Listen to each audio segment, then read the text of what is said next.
First of all, some thank yous I'd like to make. I'd like to thank the BFI London Film Festival for having us here tonight, for giving us the opportunity to bring our version of this story back to the country that it came from.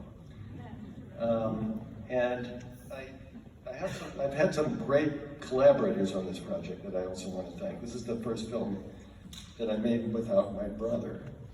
So how fortunate I am to have had William Shakespeare to lean on. I had Denzel Washington, who took the plunge into this part without a moment's hesitation. And also here tonight, one of the greatest partners, really, that I've had the privilege of working with, the cinematographer, but more than a cinematographer, Bruno Del Benel. I have the opportunity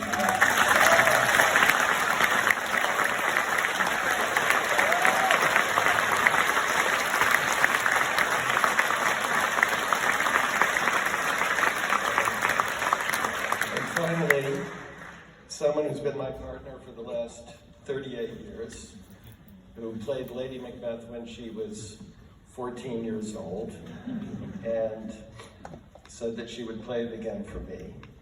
And then she stood next to me for the next 2 years and produced this movie, Frances McDormand.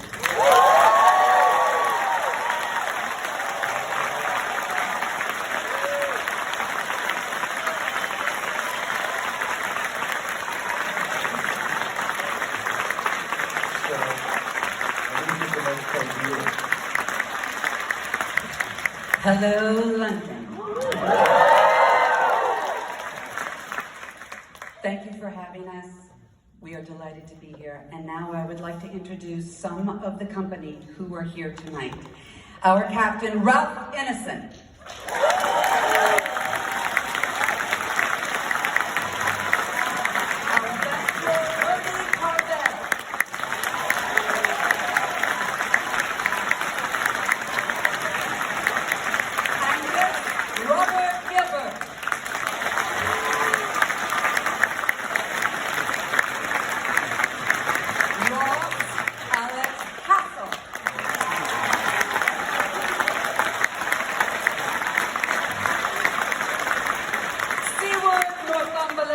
Short.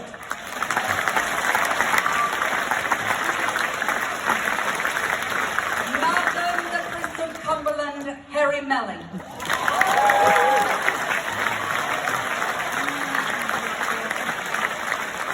And Macduff, Corey Hawkins.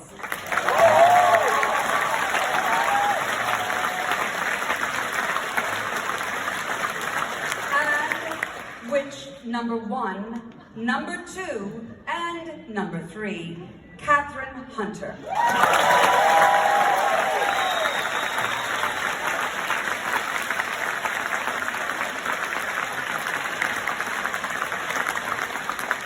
Joel and Frances, I just want to ask a couple questions before we leave people with the audience. And I wanted to start, Joel, for you. I mentioned in my intro that I love the way that this sort of treads into aesthetics, two worlds of that of theatre and that of cinema. How important was it for you when you started making this that you stayed true to both of those traditions and those schools? Yeah, that was the ambition from the beginning, was to retain the playness of the play, and but design it in such a way that everything was sort of designed around the fact that a camera was watching it and it was going to be a movie. And it was just something that evolved, I think, between Bruno and I and the production designer, Stefan Deschamps, over many, many months before we started shooting the movie.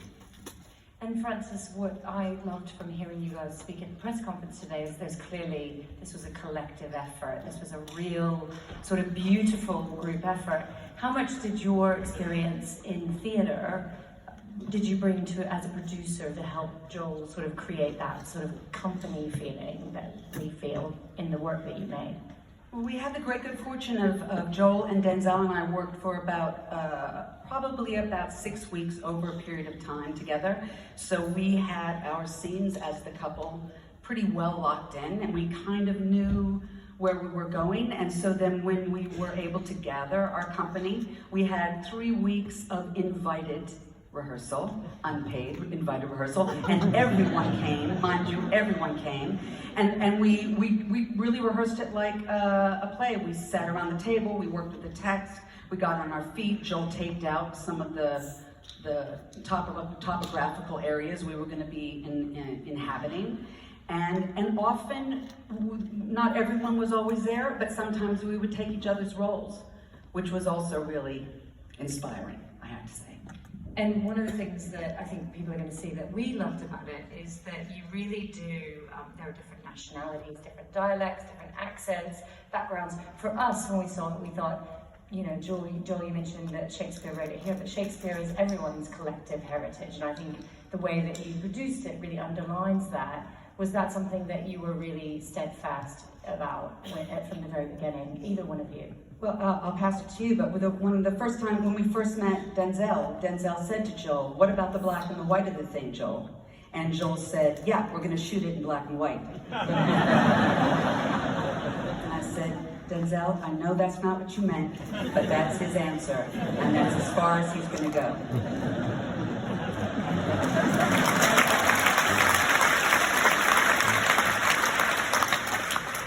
Should we leave it there?